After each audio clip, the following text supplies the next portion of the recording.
Welcome, everyone. We're so glad that you can join us today. My name is Allison Cornish, and I am welcoming you on the behalf of the BTS Center in Portland, Maine. I myself am in Western Massachusetts, the land of the Nipmuc people, and I serve as the Chaplaincy Initiative coordinator of the BTS Center. I bring you greetings on behalf of the staff and the board, and I'm joined today by my colleague, Nicole Duroff, who is also providing some tech support. I'm going to pass it over to Michael to make his introduction as well. Thank you very much, Allison. I'm so happy to be here. My name is Michael Skaggs. I'm Director of Programs for the Chaplaincy Innovation Lab, which is based at Brandeis University in Waltham, Massachusetts. We're so pleased that the BTS Center has taken up this work. We have been getting inquiries for several years about what can chaplains do about climate change, ongoing climate crisis? What is the chaplain's role? And until BTS started this initiative, I didn't have anything to give them. So I'm very happy that we have this series now and are building up this what's really a movement in climate change chaplaincy. So thank you, Allison and Nicole, for having me and for partnering with the lab. Thanks, Michael. Just a word about the BTS Center's work on chaplaincy and the environment, as Michael has just referred to. The BTS Center is a not-for-profit organization. It's the descendant of the Bangor Theological Seminary. And we offer programs, studies, materials, events to prepare spiritual leaders for our climate-changed world. Gatherings of pastors and spiritual directors, we gather together preachers and lay leaders, and we have a particular interest in chaplains who already have and employ skills that are so needed to assist individuals and communities in accepting and making really difficult choices and adapting to change, in understanding trauma, in offering rituals and practices of loss and grief and healing, in meaning making and tending to loss, in grief and brokenness, and cultivating and maintaining hope and resilience, and so much more. All of you have so much to bring to this work and to us, and we are so grateful. I'm going to ask all of us to introduce ourselves a little bit to one another using the chat. And before we do that, I just want to say that there is heaviness in the world today. There is always heaviness in the world.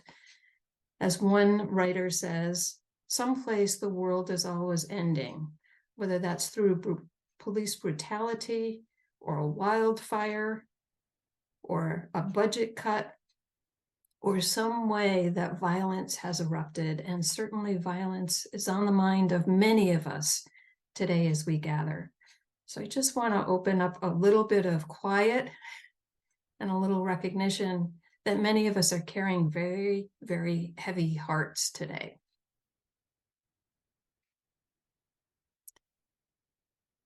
So with that, I invite you to open up the chat and greet one another in any language you choose with any words that you'd like to offer. How do you say hello one to another?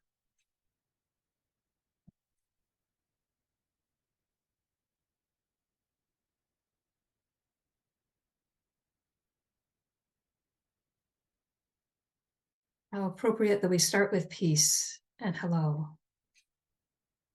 and friends and greetings.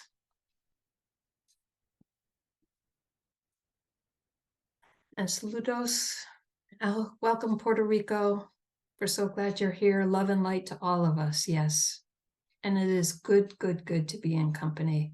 Shalom, salam, greetings, blessings.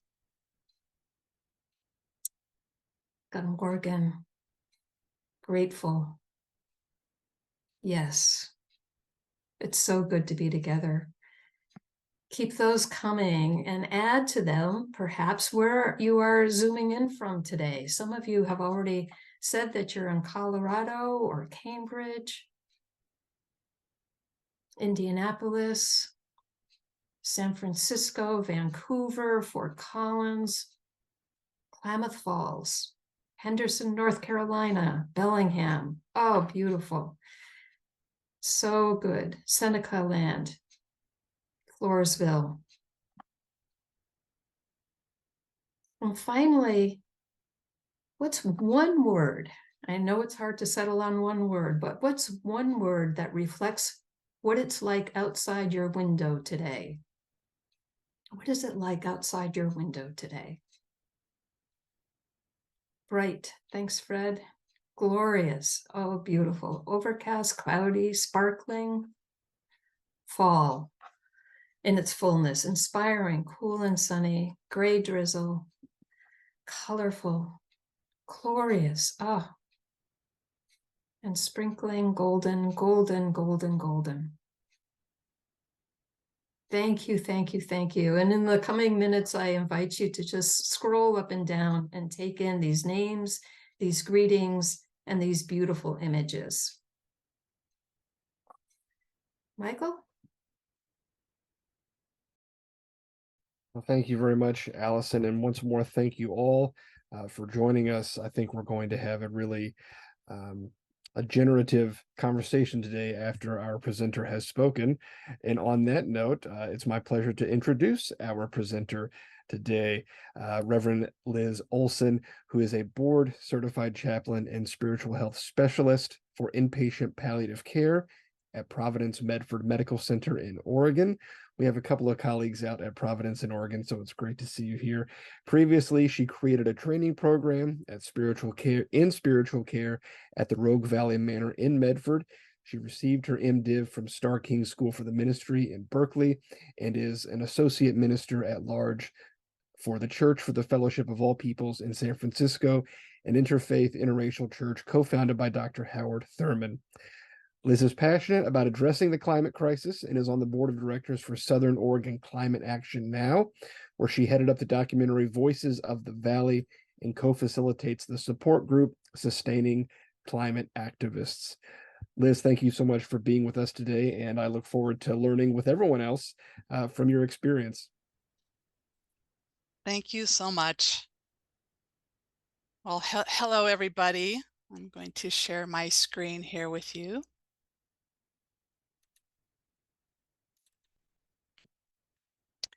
I want to thank you each for taking the time to be here. As Allison said, it is I'm feeling the heaviness of the time and the fighting that is going on overseas. Thank you for being willing to listen to this discussion and being a part of it and any work that you are doing in it. And can we gather around and be shelter for each other today and have this conversation? That's my prayer. So we are going to start by,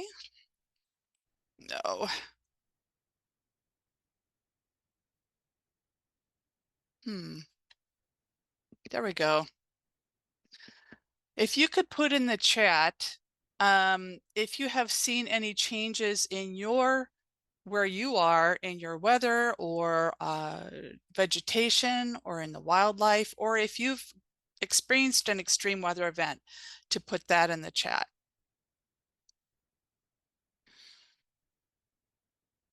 Just see where people are at with what they're experiencing around climate change. Anybody? Any changes? Yeah, Liz, I'm seeing parched and extreme flooding and less rain and winters that are far milder, fewer birds, extreme heat. Town skating rinks in Maine are only open a few days each winter. There's a real marker.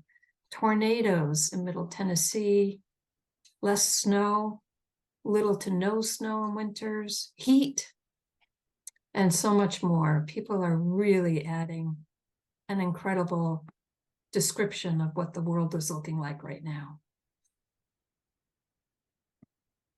Yeah, so thank you for these comments. And, clearly we see how this is affecting so many of us already. And I also just want to say at the start that it can be hard to believe that climate change is going on sometimes if we're having a beautiful fall day. But even when we're facing imminent destruction, bizarrely, and as an example, later I'm going to talk about, I'm sorry, I'm having trouble advancing my slides. There we go. I'm going to talk more about a wildfire that swept through our town. But I want to say that when I was evacuating and I pulled over to get some cell signal and call my family, I took this picture and I also videotaped it. And while I'm videotaping it, and I can't see any flames, I just see the smoke. I'm saying, here we are, the smoke is coming across on the other side of Interstate 5, because I could not believe that it was actually coming through my town.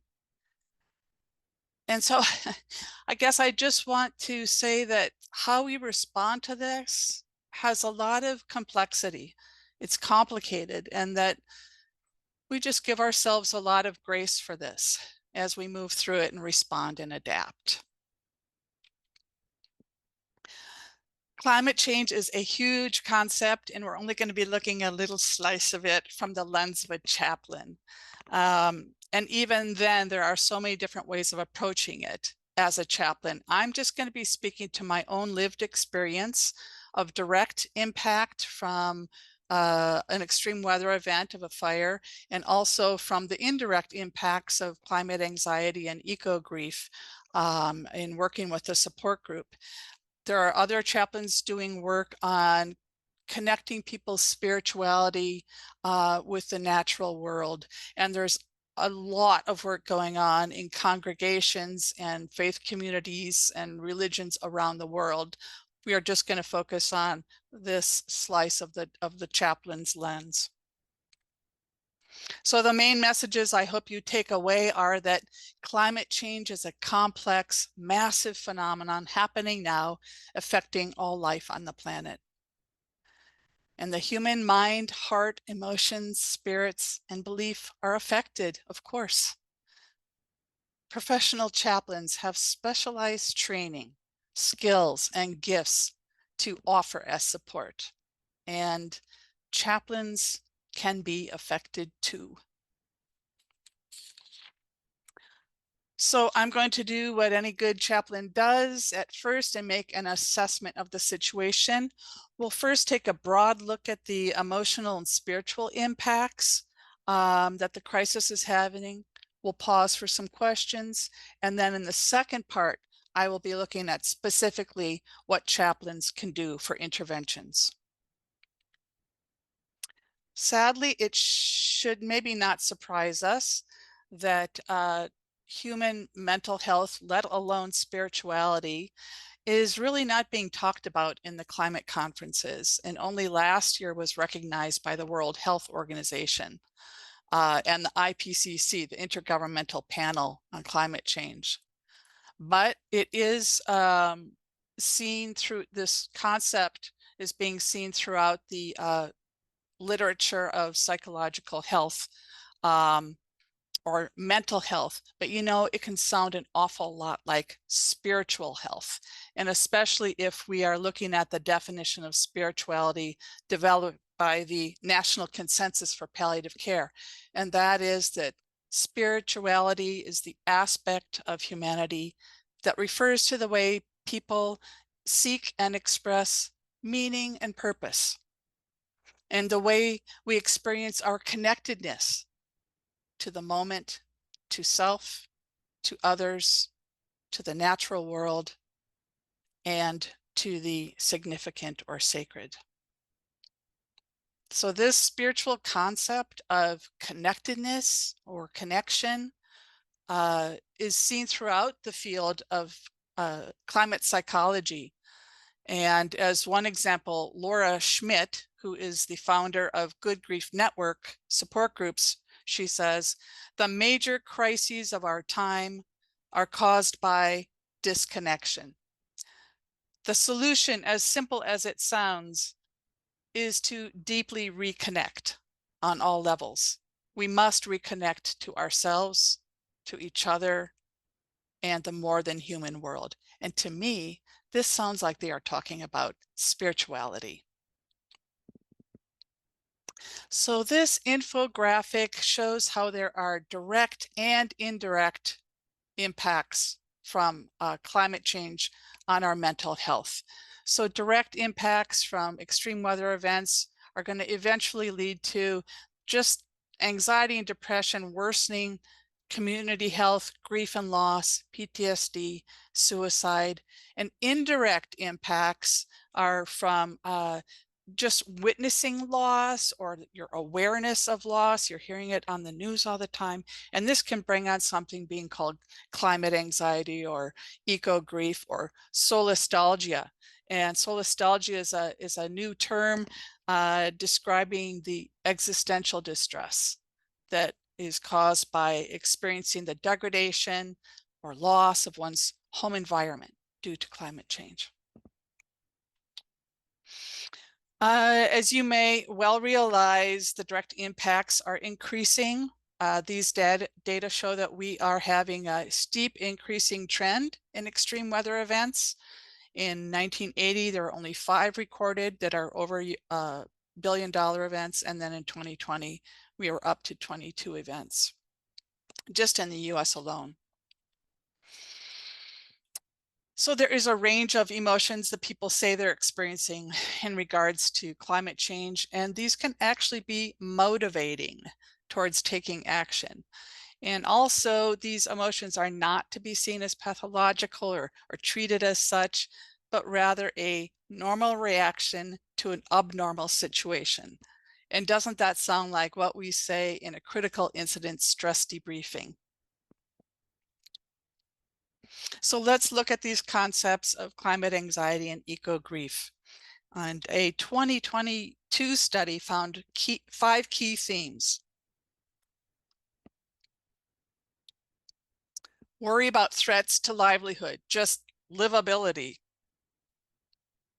Worry about future generations, and our current childbearing generations some are really struggling with whether to bring a child into the future. So that's a big anxiety. Worry about apocalyptic futures. Despair and rage at the perceived lack of response to climate change, especially among our youth. And competing worries. In other words, some people said, I can't even think about climate change. I've got too many other things going on, or stressors.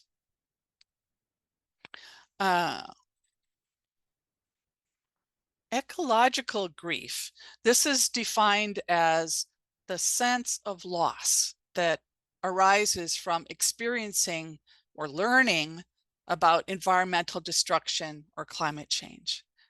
And as chaplains, I think we can bring more nuance to this area because we know that there are so many different kinds of grief, and they apply to the climate crisis too. So disenfranchised grief. This was coined by Kenneth Doka. It's the so-called taboo grief, where it's not socially acceptable to express your sorrow. And certainly people experience this around climate change. You just can't talk about how depressed you are about loss of species, for example. Anticipatory grief.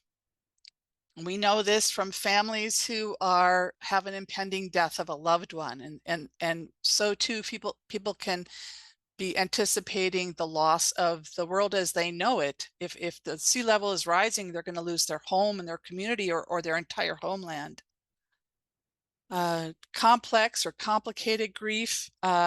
This is grief that is just crippling, and it doesn't seem to stop. And we know that people working in the climate arena and others, when they're just diving into it, can become so overwhelmed that they go into a very dark place for a while.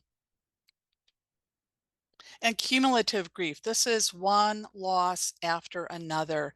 This can happen personally, but also socially.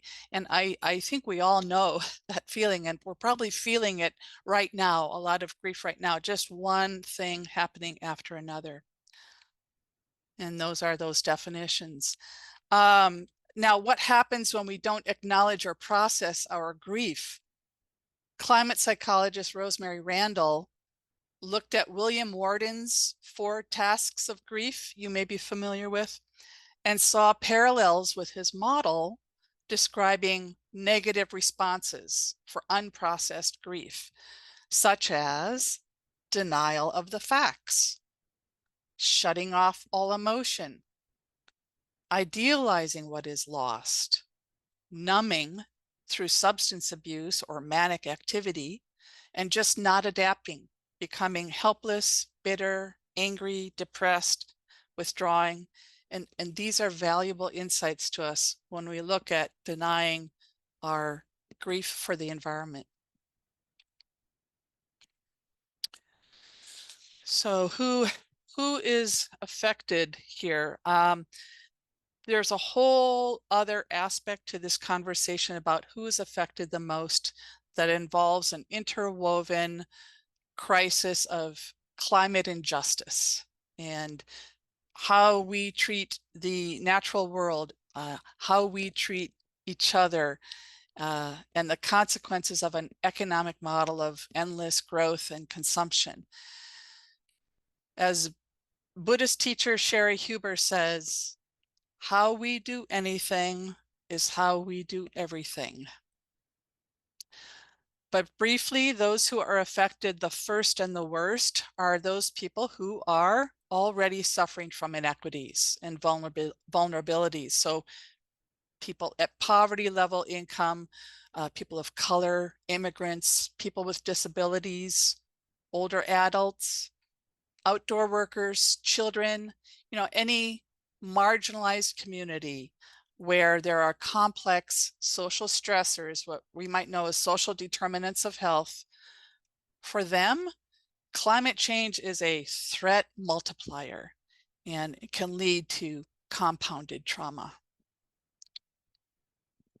All right, we'll take a little pause here before going into what interventions are for chaplains, and wondering if there are any questions on the material so far. You can just put that in your chat, please, if you have a question.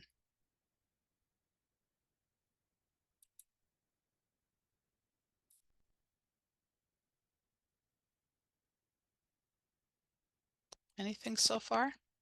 It's a lot coming at you. All right. Okay. Hang on. Maybe we'll do some later on at the end. There's Oh, is I there can one? answer a couple of things. Oh, okay. A question about bibliography. Yes, there's a resource list that will be coming your way with our follow-up email. So thanks for asking that question. Also, we are recording, so you can go back and listen to anything that might have been gone so quickly. But there's some gratitude for just pausing right now for a moment and taking it all in and having a chance to breathe. Mm-hmm. So, and a specific, would William Worden's 4 grief points, could you just maybe briefly restate those? Yeah. So Worden's 4 tasks of grief are to accept the reality of the loss, to process the pain of the grief, to adjust to a world without the deceased, and to find an enduring connection with the deceased in the midst of embarking on a new life.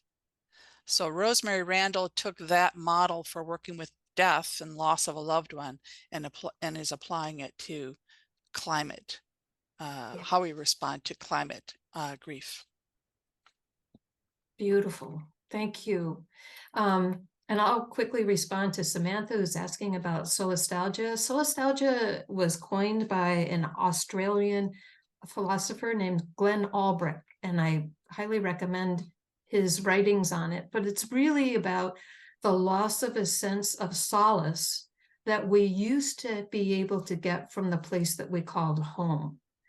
So I've actually been guilty sometimes of saying, I think that our species is experiencing solastalgia on a planetary scale right now. But Glenn Albrecht would be the name, and I'll put that in the chat. And yes, books and resources are coming your way. So keep the chat open and drop your questions in, and back to Liz. Okay, thank you.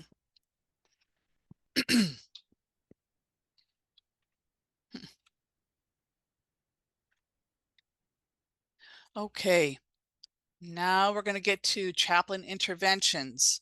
And I am going to start with what I think are the chaplain's skills. What are our skills and gifts that are most helpful? And the first is our compassion and the courage that we draw from that. We are skilled at accompanying people facing existential threat and uncertainty, and we have excellent listening skills. We're able to be present for emotion, grief, and fear. We have awareness of oppression, marginalization, and bias.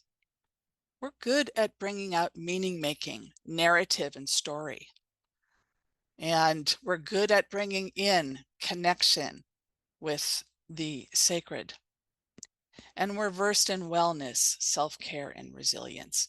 And some of us have specialty skills and certifications and things like trauma-informed care, disaster response, bereavement and mourning, immigration and social justice, youth ministry, movement chaplaincy, and creative arts or art therapy. These are all wonderful skills that can be used in addressing the impacts of climate change. So let's look at some specific examples. We're going to start by looking at a case study of responding to the direct impacts of an extreme weather disaster.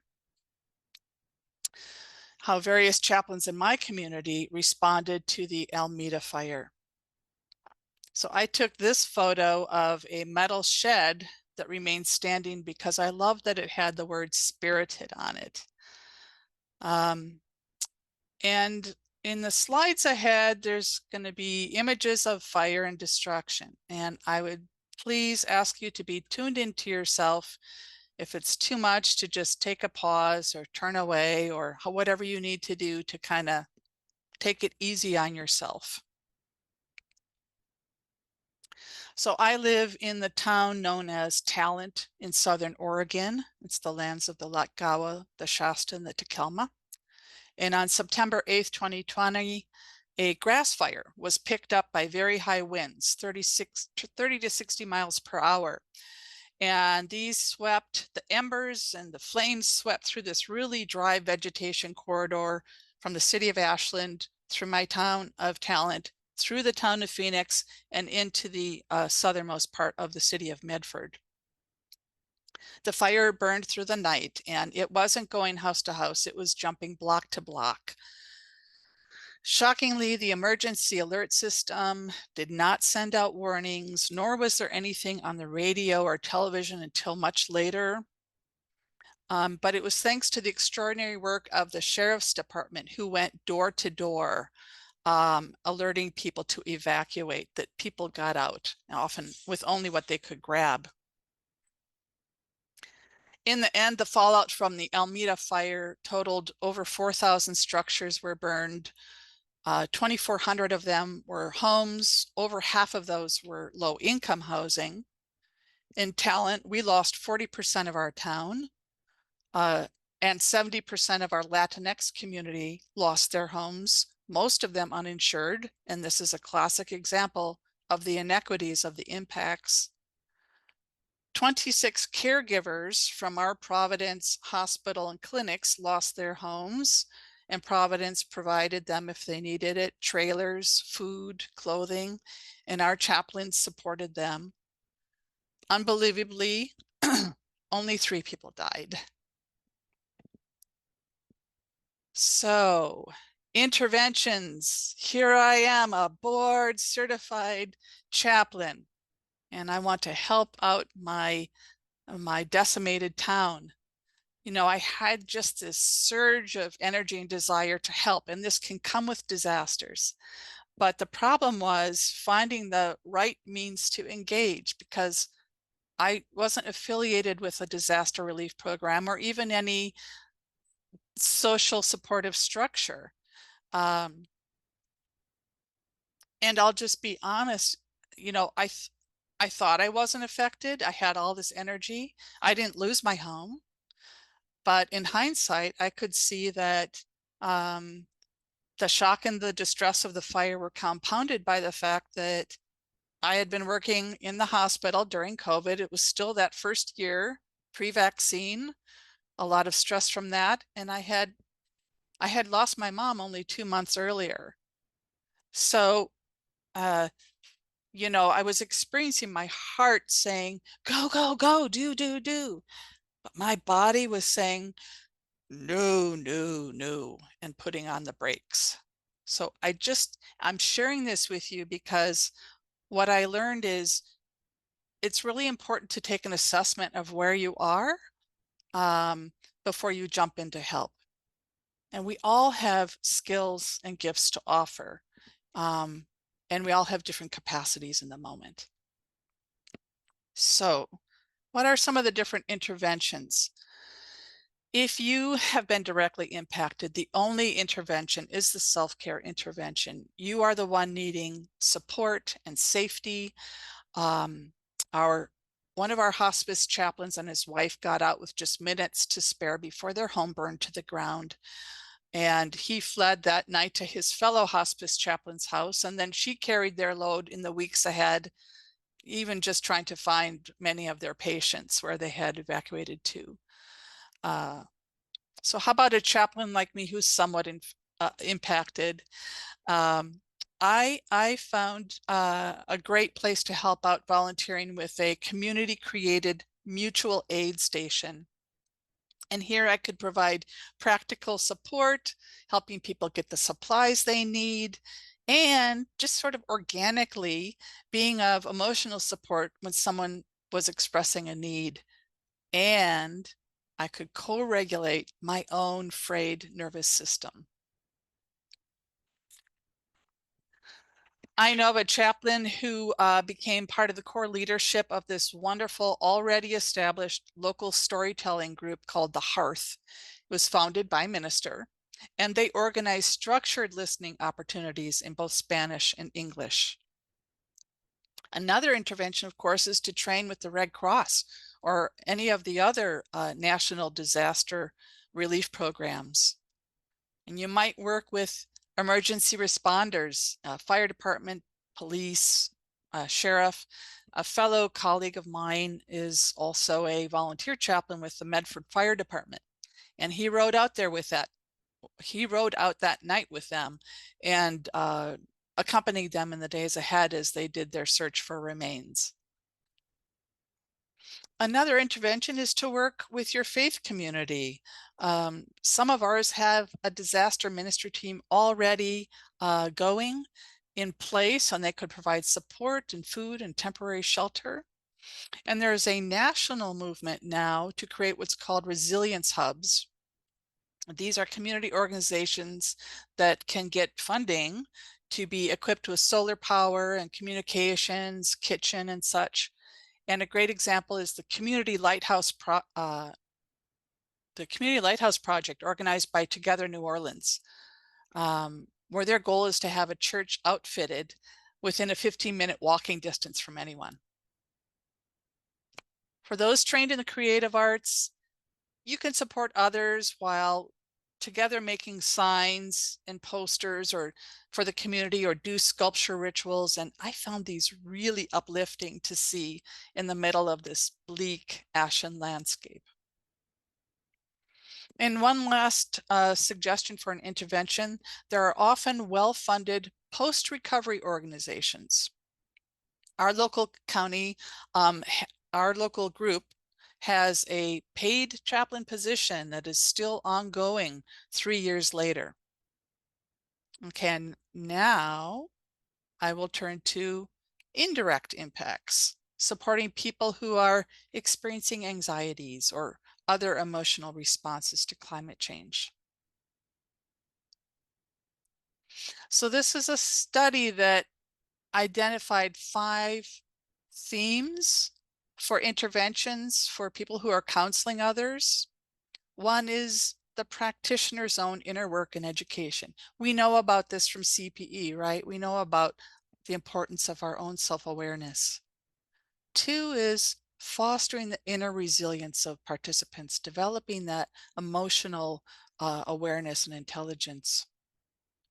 Encouraging people to engage in some form of taking action. So changing that sense of hopelessness into empowerment. Find sources of social connection and emotional support. They're finding in psychology that more than one-on-one therapy, that group support is what's really effective with climate anxieties. And connecting with nature. So now I will share another case study about a support group that I co-facilitate for a climate action group. This is SOCAN, Southern Oregon Climate Action Now. They have a focus on science-based advocacy and education. And over the years, I've been involved with many different projects and actions, and I serve on the board now. You know, and I didn't come in, I did not join with the agenda as a chaplain. That I let them grow in knowing me and in trusting me. And then in 2018, I was approached and asked, would I run a support group? People were really needing support. And so we started a group. It's still going strong in 2023. It's called Sustaining Climate Activists. Just sharing with you my notes. It was our first Zoom meeting back in COVID. So in this group, I work with a co-facilitator, which I strongly recommend. To tell you about our group, we usually start with just some centering breaths and ones that activate that parasympathetic nervous system. We do a big circle group check-in. Then I usually provide an educational piece. And then we'll do some deeper one-on-one sharing. And we use techniques from the reevaluation counseling practices. And we have found that it's very important to allow time for socializing and snacking. What comes up most often for people is frustration, anger, grief, exhaustion, but there's also laughter, there's poignancy, there's celebration when we accomplish something. And because this group that I work with is largely retired people, we are also going through illnesses together and deaths together. And what people really appreciate is hearing what lifts other people's spirits. Some of my favorite tools that I go to are an emotion wheel from the Center for Nonviolent Communication, their inventories for needs and feelings. The window of tolerance model, and this comes out of St. Michael's, their mindful awareness stabilization training. And from the Trauma Stewardship Institute, their tiny survival guide, a lot of great techniques that are helpful in supporting. That's what I have to share with you today. And it is a lot. But I hope this information and these stories of what other chaplains have done get some ideas bubbling up in you, maybe gives you some encouragement or some inspiration. And I'm going to leave you with this image of this butterfly sculpture called Winged Transformation. It was made a few years after the fire in our town, and perhaps you recognize in the background, it's on that same site as that tin metal shed with the word Spirited. And this butterfly sculpture was made from the fire hoses that were used in the fire. So I do maintain a resource list that will be shared with you guys, and as well as my contacts. And we're going to do some more Q&A here in a minute, but I wanted to give you a chance to check in, do that good chaplain praxis of reflecting, and see where are you at right now in this moment. What's going on inside of you? And if you would just put in the chat a word or two that addresses where you feel you're at. Thank you.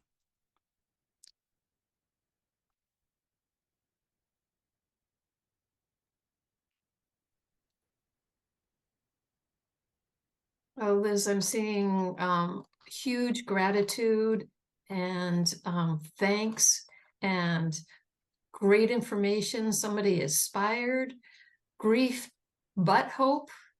Someone wants to leave their corporate prison and get working outside again. But feeling grounded, realistic response to climate grief. Relief that I felt this week is not abnormal. Oh, yeah. Overwhelmed and grateful. I love the ands. Yeah. We're seeing connectedness, wonderful resources, just a lot of gratitude that's coming your way, Liz. And I would add my own. It's just an amazing, amazing job of putting together so much information in such a concise and heartfelt way. Mm. And as people continue to add their responses as well as their questions, I'm going to turn it over to Michael for a minute or two. Yeah, thank you very much, Liz. And one thing that I really appreciated about your presentation, among many things, is your bringing to bear a lot of what a lot of the framework and the terminology that professional chaplains working in a variety of settings are familiar with, because that helps us understand that this is not something that you can only begin to do if you are trained as a climate chaplain, right? You don't need to do that. You don't need to wait. There are things you can do now. And so to that end, I'm hoping you can say just a little bit more about your work with Providence and how your awareness of climate change impacts that work, so that people who are joining us from a variety of backgrounds, just to give them a little bit more example of, here is how you can begin to do this work now where you already are, instead of having to go out and create some new big project or whatever. Yeah. Yeah, I couldn't include everything. I have a couple different answers, but maybe this is what you mean. A lot of facilities, if you are with a corporate, you're locked in a corporate prison somewhere, a lot of them nowadays, especially in healthcare, are developing green teams and responses to this in the health industry anyway. And so that is one thing to do, is to get involved with anybody in your facility who's interested in this, even on the smallest level. Like, our big thing here is having a community garden, and the food from it goes towards our caregivers. But other facilities are putting in new systems and stuff like that. And I just also have a bulletin board by the cafeteria, and I maintain that, and I put different things up. I just did a whole thing on the Pope's new Laudato Deum. I put that up on the bulletin board. So just, whatever. I think I interview people on the staff who are doing things, because social contagion is the best way that we make change happen. So if they see their coworker, oh, look at the dining manager is doing this and this and this, there's some inspiration, some real grounded inspiration. So those are things I do within Providence itself. One of the things that the lab hears quite frequently is people who are not chaplains currently, and they think that they may feel a call to chaplaincy, or just a career desire to pursue chaplaincy, and they are very interested in applying that to the climate crisis, but they don't know where to start. So not only are they they feel behind the 8 ball in terms of the profession of chaplaincy, but they feel behind it as well because of this emerging field of this work. And so I'm hoping you can give a little bit of advice, whether we have students here or folks who may be watching this in the recording or whatever. If let's say I'm a first year MDiv student, or I'm thinking about graduate school or whatever, and I want to do this kind of work, what would your advice be to students that have a passion for this? Boy, there is nothing like basic chaplaincy training. So I would really encourage you to at least do a unit of CPE just to like get some of the ground training in it. And then if you know, I want to just really focus on going forward, I'd contact the BTS Center. Frankly, they have a lot going on that is specifically for chaplains and clergy. And there are other sources, and they're located in, you can see in my resource list too. I won't go on naming all of them, but I think you need to be grounded in some form of training. So that's why I would really encourage you to go through some formal chaplaincy or counseling training. Yeah, thank you very much. And Allison, I appreciate the chance to ask a few questions. I'll turn it over back to you. Great, thank you so much, and thanks. Keep the questions coming because I'm seeing them in the chat now. So Liz, one of the questions is a participant noticed your graphic on sustaining climate activists doesn't mention spirit or spirituality. And maybe that's intentional to be more broadly inviting, but are some in the group uncomfortable when spirituality arises in the discussion? Touche. This goes back to my original comment about how, you know, in the international global arena, they can barely talk about mental health. Okay, just talking about emotions, still it's hard for people in our group, which is largely academics and scientists. They have a real hard time talking about emotions. So even just saying emotional support is hard. Even here in the hospital, when I introduce myself, I don't say chaplain because it scares people away. Unless I know that they would really welcome someone who has that title, chaplain. I say, I'm the emotional and spiritual support for our palliative care team. So spirituality it's one of those loaded words, and it can turn people off. And I want to be inclusive and draw people in. I don't have to tell them that their sense of connectedness is a spiritual concept. No need. It's okay. We're providing support. Yeah. Where I did my CPE training, one of the sisters used to talk about stealth spirituality. And That's the word. It's a beautiful, beautiful expression, stealth spirituality.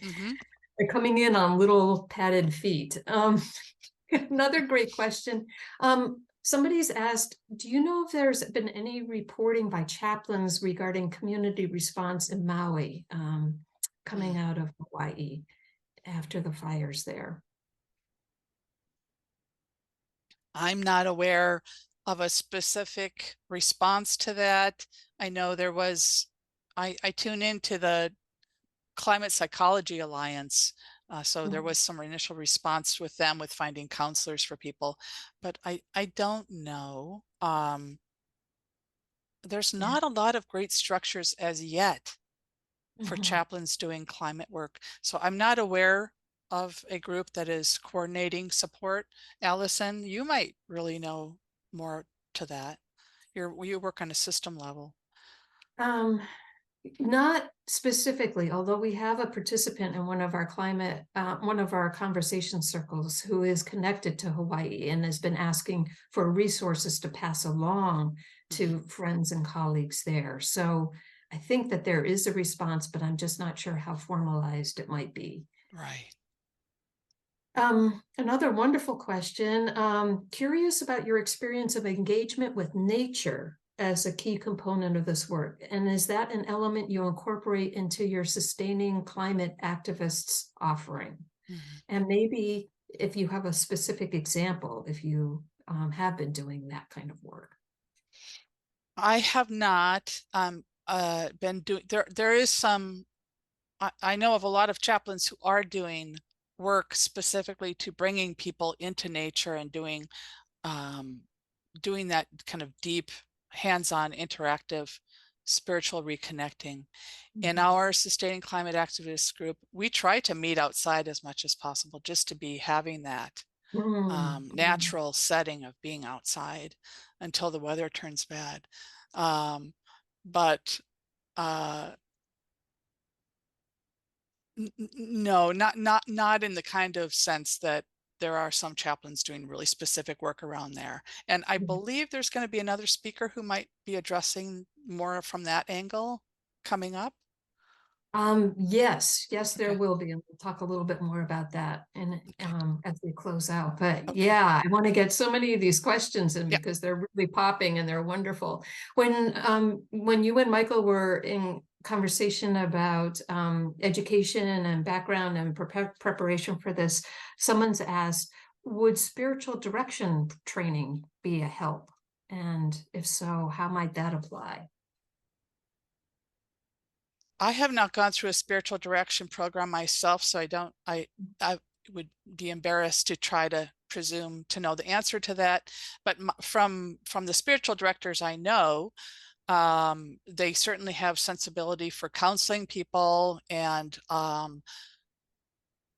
also might be able to really zero in on people's questioning about God and God's presence and my religious practice needs as it pertains to the climate crisis. I could really see it being focused on that. Yeah. Well said. And I will say that the BTS Center has an ongoing program in spiritual direction for people who are bringing climate and spiritual direction together. And we've also started talking, this is sort of building again on what Michael introduced and Liz, you responded to. We've been talking about the chaplaincy posture. Because as you've both pointed out, not everybody has the training of a pastor, but they may be a local, training of a chaplain, but they may be a local pastor, or they may be a local first responder, or they may be somebody in the creative arts. And if some additional skills are a help to show up in these different situations, these different experiences with a chaplain posture of deep listening, of availability. I think that might be another way of thinking about some of this. And then finally, let's do one last question here. I'm sorry, I lost my place for just a moment. If someone doesn't explicitly present their eco-grief anxiety during counseling, how can we gently invite them to process it without being overly directive, or should we? Yeah, and I do experience this with our group of academics and scientists. We generally try to practice you speak as long as you want to speak, and there's no crosstalk, and then the next person shares. But more and more in recent time, I have been stepping in and saying, may I ask a deepening question? And get their permission to, okay, hang on, we're going to go a little deeper. And then whatever the question is that I feel would help them to tap into that, in a deeper way. And usually there's gold that comes out. So a little, even just, just allowing that healthy curiosity to help bring out what you can see is there's something deeper, just your questioning, care, compassionate questioning. Beautiful. What a wonderful way to sort of pull this together and to leave us in a place of the heart. Thank you. Thank you, Liz. Thank you, everybody. I'm so grateful to Liz and to all of you for being here today and doing the work that you are doing and the work that you are preparing yourselves to do. And we want to talk just a little bit about some upcoming programs, both at the BTS Center and the Chaplaincy Innovation Lab, so that you can continue to travel with us.